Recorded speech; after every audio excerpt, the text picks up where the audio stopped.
Welcome to Talking with the Experts. This is where we discuss great ideas to take your business to the next level. How do we know these ideas work? Well, it's because we're talking with business owners who are using these ideas. Business owners who have years of experience and expertise. All things business by business owners for business owners. And now, here is your host, Rose Davidson. Hi, I'm Rose Davidson from Talking with the Experts. I'd like to take this opportunity to thank Global Glamping Charities for their valued support. Global Glamping Charities, solving homelessness in all its forms. Reach out to them at globalglamping.org.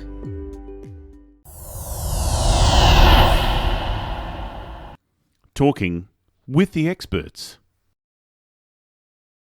In this insightful discussion, Tom Pearce will explore the intricate balance between human and technological resources in episode 477. But I was lucky to come at technology from the perspective of the non-technological workers that I was trying to help.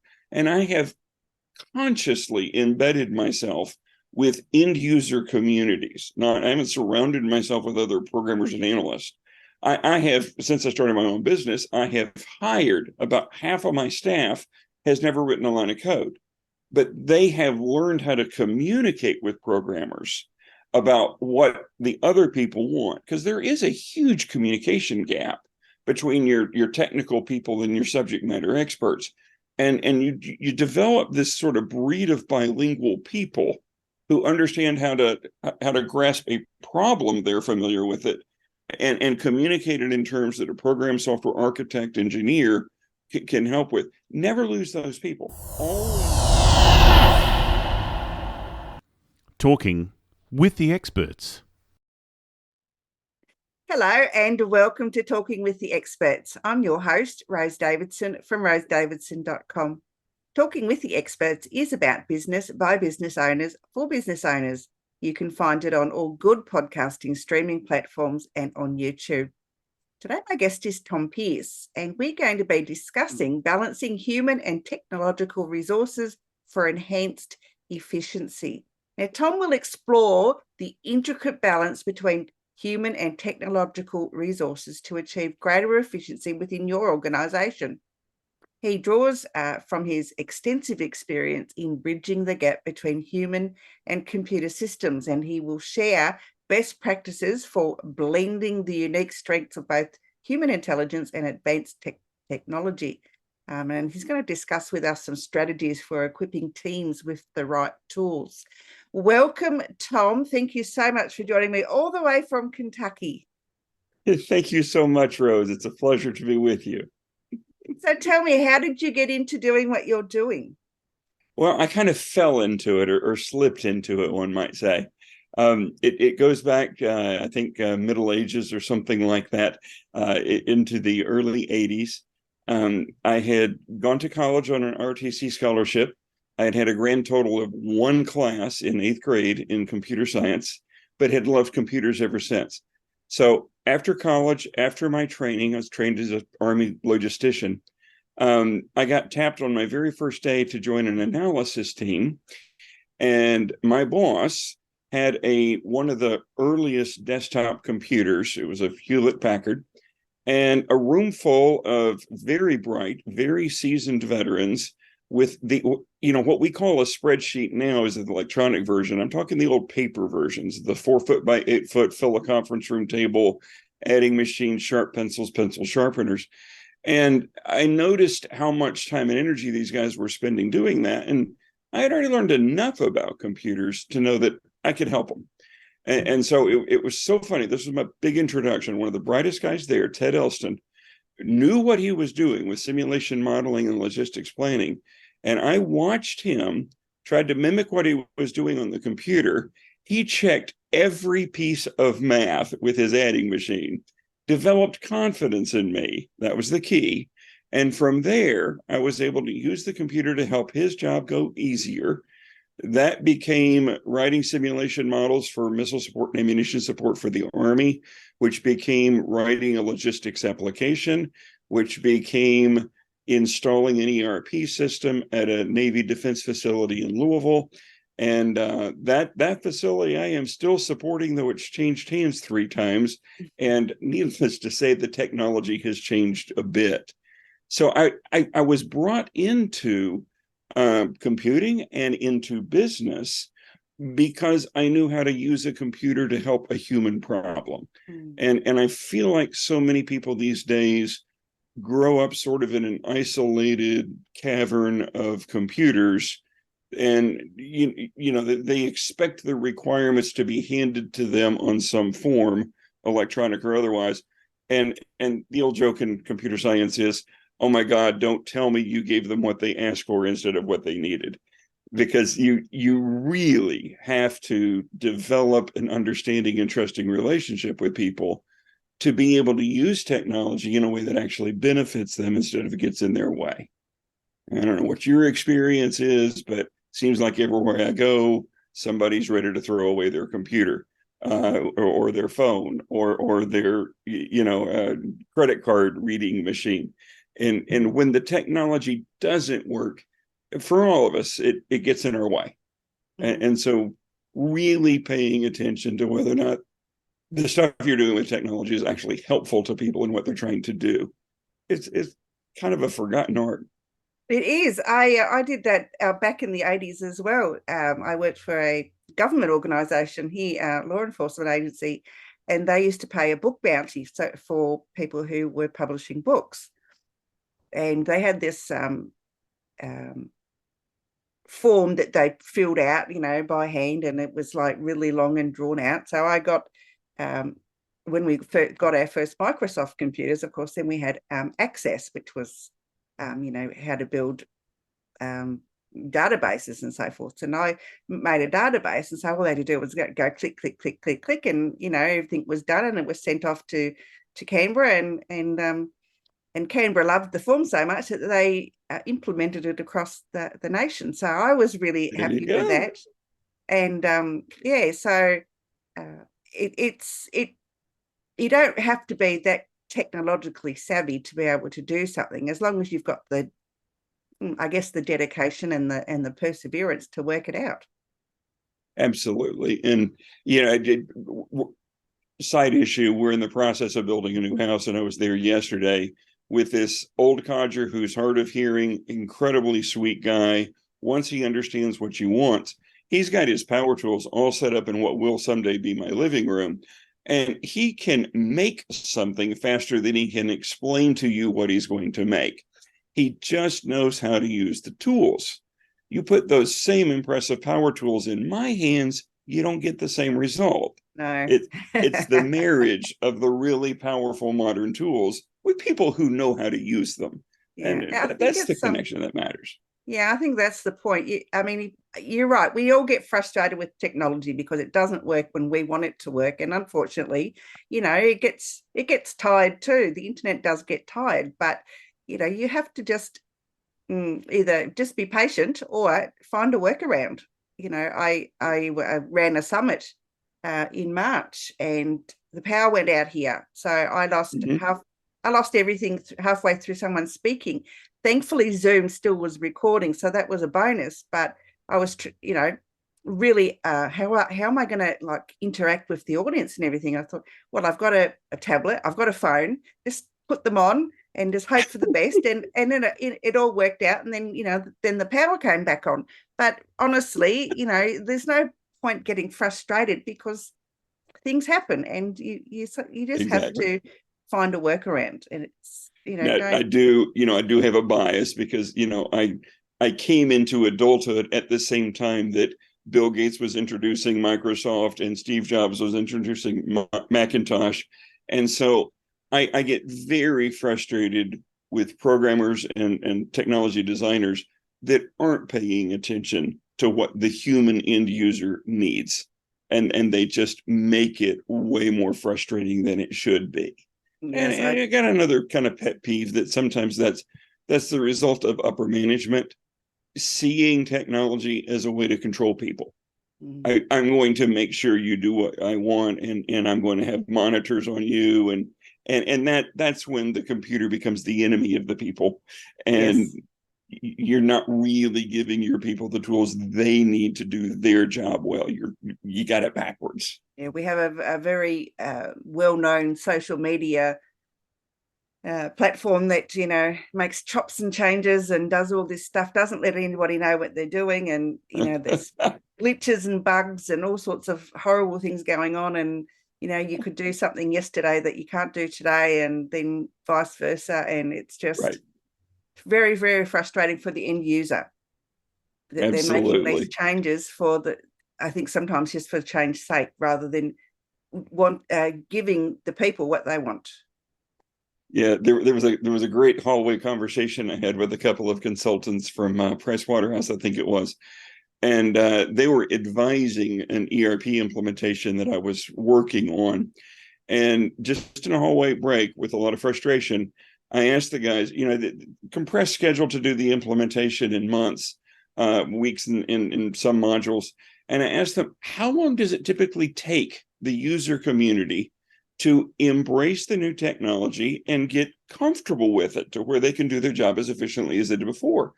They looked at each other, talked for a minute, and they said, on average, about 7 years. And it's like, for heaven's sakes, we're rushing through this process in weeks and months.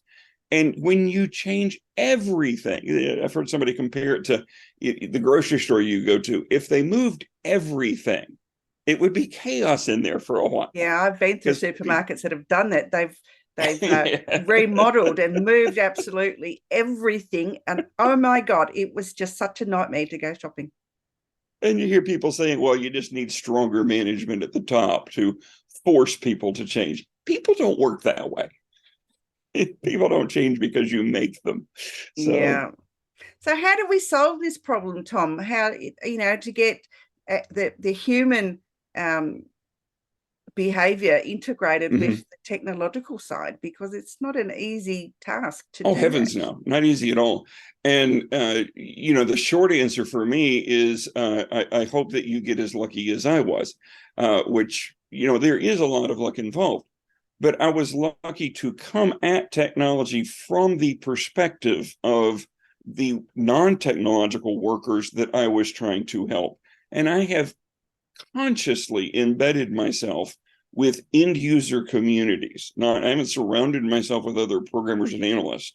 I have, since I started my own business, I have hired about half of my staff has never written a line of code, but they have learned how to communicate with programmers about what the other people want, because there is a huge communication gap between your technical people and your subject matter experts. And you develop this sort of breed of bilingual people who understand how to grasp a problem, they're familiar with it, and communicate it in terms that a program software architect engineer can help with. Never lose those people. Always engage the people that are really good at the interface, and at the same time embed your programmers in the environment. You know, programmers classically don't have a lot of soft skills, but you know, we can all learn, and you know, put them in front of the customer that's using the tool that they designed, so that they can actually see the frustration, see the eyes light up when they see something they like, watch them use it. You know, never lose focus on the goal that you're trying to help people, not just businesses. You're not just trying Absolutely, to enhance profit and drive, you know, all that. You're trying to help the workers do their jobs more efficiently. So it's a very intentional day by day discipline of the human connection. And personally, I think that's getting ever more interesting and ever more challenging as, you know, the proliferation of technology. The recent explosion in ChatGPT is incredible. And I've been kind of pleasantly humored by the fact that my inbox is now full of people giving advice on how to talk to your AI. Here are the prompts they'll understand. It reminds me of learning how to talk to my grandchildren. You know, when they're just learning how to speak, it's two directional.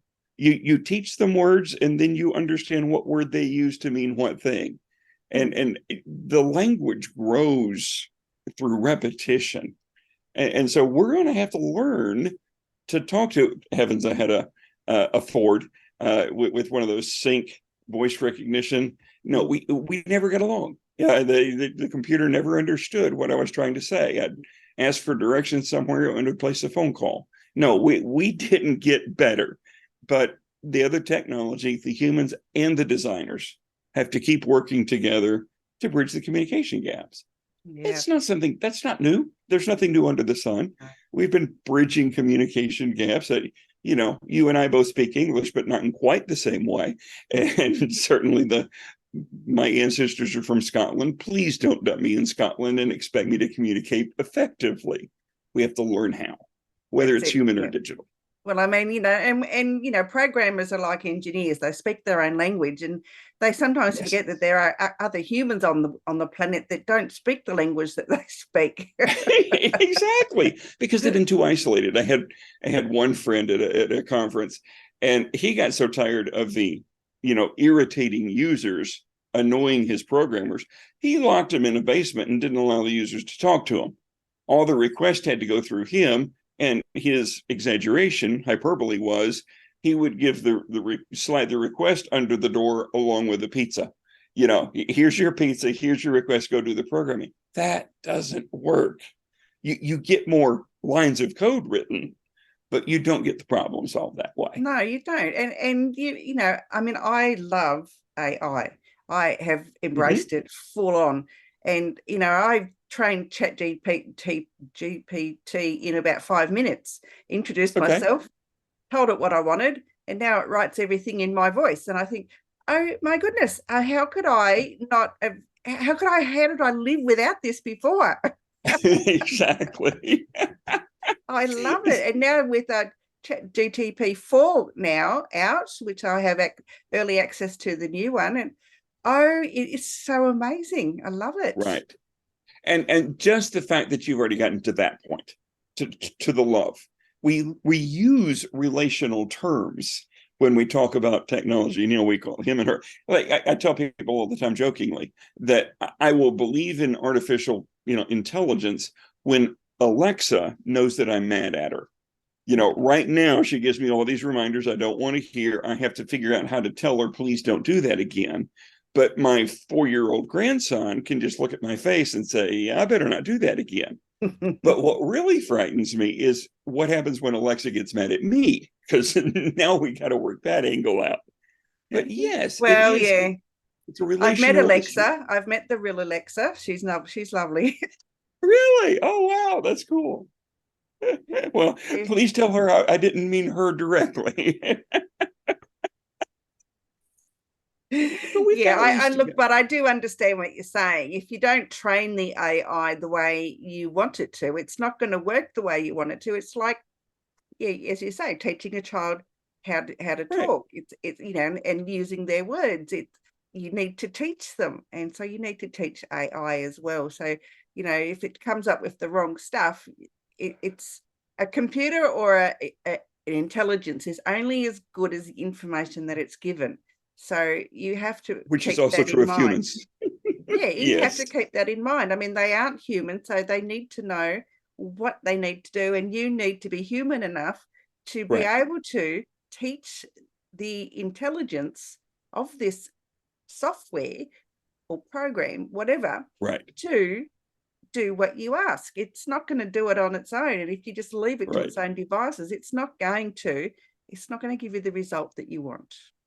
And if you'll indulge me in a bit of irony, I find it fascinating in a comical way how much time and energy and attention is being paid to teaching the technology what you want it to do, where during my career, I've seen the time, energy, and money spent teaching employees drop precipitously. People are hired to sit in a chair and say, go figure it out. We're smart enough to know that you can't do that with AI. We should be smart enough to know it doesn't work with humans either. You have to teach human intelligence what you expect of them, how to do it. Absolutely. You can't just say, well, here's the file, fix it. Well, what do you want me to fix? I've had bosses that have done that. Here is the problem, fix it. But I don't know what the problem is. and I don't know what you want, what outcome you want. It's really frustrating as, as a high level, someone that's high level in the organization doesn't know how to speak to their staff in such a way that their instruction can be understood. And we're not mind readers. We haven't actually evolved to that stage in life where we can read other people's I'm not minds. sure we will. Yeah, I'm sure we will sometime in the future. We won't be in our lifetime, but yeah. So I guess how can we, become more efficient as humans and balance that, the resources that we're given and that are presented to us. Well, you touched on earlier, and the love versus the fear. Certainly, there are a number of people already talking about how many jobs are going to be replaced by AI. That conversation, and that there's validity to fear. A lot of fear is irrational, but that doesn't mean it's invalid. There is a reason for people to at least acknowledge the fear of what is going to change about my life, my job security with this new technology. And certainly I've noticed, I've been around enough decades to notice that when people start fearing for their job security, their behavior changes in ways you don't want. Mm-hmm. And so developing the culture where the human intelligence is clearly affirmed and valued, along with, and we don't just, go gaga over, oh my goodness, look at this latest technology. Hey, you, whoever's not busy, I don't remember your name. Would you go do this job? No, let's balance that. Let's keep just as engaged in valuing what the humans bring to the equation. And I do mean by that all the different types of intelligences, right? The mental, the logical, the rational, the social, the emotional intelligence. Bring the full person into the relationship with the system of information flow, decision flow. Keep everybody engaged. If we can get to where the humans are really partnered with their digital tools, the same way my carpenter was partnered with his power tools. They knew each other. They just, when it gets to that point, it's like, when learning how to drive a car, at first you're thinking about everything you do and you're worried about all the bad things that can go wrong. When you really get comfortable with your car, even if you don't have a self-driving car, it feels like you do. You feel like the car knows how to get you to work. When you get familiar, and this is why the pace of change in technology is such an obstacle. When you get familiar with the technology you have, then it feels like an extension of yourself. Feels like an extension of your own brain, your own hands. I'm so old, I still remember the introduction of the mouse, and it came in the computer-aided design world. And I just watched somebody is like, how are you getting the computer to do what you want by moving this little device? Wasn't that a wonderful invention? Yes, because it's so intuitive. It's so natural. And I love technology. I embrace everything that comes new. I'm an early adopter. I love them. I just love whatever comes, and I have to try it. Like Windows 11, people were saying how bad it is. I love it. I think it's wonderful. It's so much to it, but So forgive me for asking, how did you develop that fearless approach? I don't want to probe too deep. I know there's a little bit of a story. I think I've had that since I was a child. I was always interested in new things, trying new things. And I can remember, in the 80s when they were saying the internet was coming, and it was just we had someone come around to all the states and tell us about how this our agency was going to adopt the internet. And we had the people there that had been there for a number of years, and they poo-pooed it and said, oh God, it's it's useless, it's hopeless. But as soon as we got it, I couldn't start learning to use it. And then I had the opportunity to teach others how to use it, because to me it was quite simple. Others found it really difficult. But the only thing I can't do is, that I don't do not that I can't, that I don't do is code. Because I don't understand it enough, and I don't think that I have that type of brain that, because I'm not a maths person, I'm not a numbers person. So, but you give me some HTML code, and I can put that into wherever, as long as I have a bit of instruction. That's code. Yeah. Yeah. But I don't know how to necessarily know how to write, great long strings of it. Mhm. But I can write, I can make something bold using code. I There can you make go. something It's just italic building using blocks. code, I, but give me something that's going to change something else. I'd have to well, think and about that's that. the key, right? You start getting nervous about breaking stuff, which Yeah. is legit. I mean, I used to, and forgive the dark humor. I used to like entertain myself by thinking, even on a really bad day, if I do something wrong, nobody dies. Well, we've gotten to the Someone could. point Yeah. Someone where, could. right, software mistakes can be fatal, actually. Um, so understanding all of that, I go back to one of my earliest trainers who was introducing a new piece of software, and one of the inquisitive students asked, "What happens if I press that key?" And the instructor said, "Don't press that key." And why not? Well, we don't know what it does. Well, to me, that's an invitation to press the key to find out what it Absolutely. does. The human's going to press it. I mean, Exactly. it's because we And want to there's know got to what be it a level at does. which you try things that might not work. Mhm. And I think the more we instill this fear of, oh my God, don't do it a different way, because this is the way we know and this is the way it works. Even with advanced technology, we can fall right back into that same pit Mhm. of we establish a right way to do it and never deviate. And everybody has different opinions about Elon Musk, but to throw $1 million rocket, so many feet into The the air man's a and have it genius. explode is try stuff that might not work. He's a Keep going. genius. I think he's a genius. Despite his personal life, I think outside of that, his work-wise, he's a genius. Yes, absolutely, and fearless in his own way. Totally, yeah. And I think if we all had that little bit less fear about things that Right, we don't understand. Unfortunately, the human condition is that if we don't understand it, we fear it, right, rather than diving into it and touching our toes in the water to say, oh, maybe it's not going to hurt you after all. right. Maybe just have the courage. It's not the lack of fear that's courage, right? It's the action in spite of fear. It's That's just absolutely right. press on. Tom, you have left me something that you want to promote, but you've only left me a link, so I'm not sure what it is that you wanted to promote. Oh, did I really? I think that might have been my kind friend who's introduced me to the art of booking agency.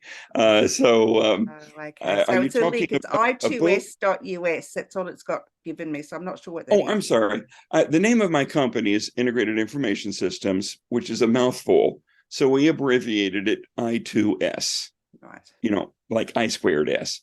I tried to get i2s.com, but I lost that bidding war. So our URL is i2s.us.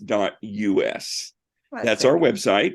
From there, you can get to my LinkedIn page, my email, contact me. I'm not particularly trying to sell anything. I just really enjoy branching out. I've kind of been isolated in the defense industry my whole career, including my father and uncles and everything else. And I'm just recently trying to branch out into, seeing if anything, any of my tools at my disposal, my experience can be helpful to some of the smaller businesses where my heart really is. So Yeah. we're just kind of trying to branch out and see what we can do to help folks with software consulting, analysis, that kind of thing. Wonderful. Yeah, great. So if you want to find Tom, you can find him at https // i2s.us. It's I'm going to go and check it out after and see what it's all about. Tom, it's been an absolute pleasure speaking with you. It's been wonderful, and I've loved having the conversation that we've had. If Excellent. you were to offer anyone some advice or some words of wisdom, Tom, what might they be? Spend as much time learning what your people are good at as you learn what your tools are good at. Get to know them, get to know their strengths, their weaknesses, their joys, their fears, their inspirations, get to know the whole person and free them to be their best. Treat the technology as a tool you are giving them to make their life better and more productive. Don't treat the people as a necessary input device to make your technology work. I think that's great advice. Love that. I was just going to add to that, but you just finish it off perfectly. Thank Tom, you so thank much. you so much. I look forward to talking to you again really soon. Thank you so much, Rose. It's been a pleasure. Bye for now. Bye now. You've been listening to Talking with the Experts, hosted by Rose Davidson. Make sure you have a look at our back catalogue over at talkingwiththeexperts.com. And be sure to subscribe to our podcast so you don't miss out on any episode. We look forward to your company next time.